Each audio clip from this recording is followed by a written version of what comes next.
રાજકોટ પોલીસે 3.49 કરોડની કિંમતના ગેરકાયદેસર મદિરાના જથ્થાનો નાશ કર્યો. રાજકોટ શહેર પોલીસે ગેરકાયદેસર મદિરાના વેચાણ અને હેરાફેરી પર મોટી કાર્યવાહી કરતા કરોડો રૂપિયાના જપ્ત કરાયેલા મદિરા અને બિયરના જથ્થાનો નાશ કર્યો છે. શહેરના સોખડા અને નકરાવાડી ગામ વચ્ચે આવેલી સરકારી જગ્યા પર કાયદાકીય પ્રક્રિયા પૂર્ણ થયા બાદ આશરે 3.49 કરોડની કિંમતના મુદ્દામાલનો નાશ કરવામાં આવ્યો હતો. આ કાર્યવાહી રાજ્યમાં મદિરાબંધીના કાયદાના કડક અમલીકરણ પ્રત્યે પોલીસની પ્રતિબદ્ધતા દર્શાવે છે.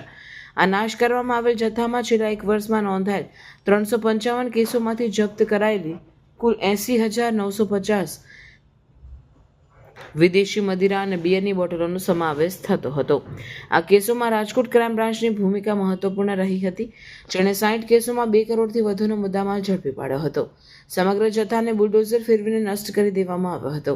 પોલીસ વિભાગ દ્વારા નિયમિતપણે આ પ્રકારની કાર્યવાહી હાથ ધરવામાં આવે છે, જેનો મુખ્ય હેતુ ગેરકાયદેસર પ્રવૃત્તિઓ પર અંકુશ મેળવવાનો અને સમાજમાં કાયદાના શાસનને મજબૂત બનાવવાનો છે.